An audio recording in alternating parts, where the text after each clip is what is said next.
Fed seen leaning toward more rate cuts as inflation cools. Headline: Fed seen leaning toward more rate cuts as inflation cools. Cooling inflation prints are nudging the Federal Reserve toward additional rate cuts to avoid undershooting on growth, according to market bets and fresh reporting.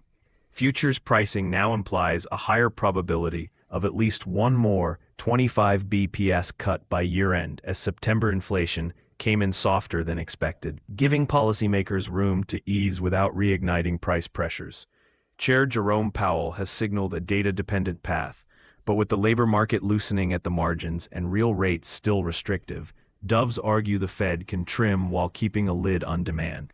Mortgage markets are already reacting. Lower Treasury yields have filtered into slightly cheaper home loan quotes. Though affordability remains historically stretched, investors will parse the next PCE and payrolls reports for confirmation that disinflation is durable and broad-based. A key wildcard is oil. Any renewed spike could complicate the glide path.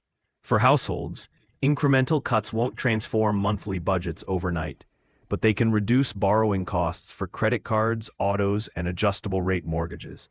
For businesses, cheaper capital may revive capex that was shelved amid higher financing costs. The Fed's challenge is threading the needle, easing enough to support growth while preventing a second inflation wave.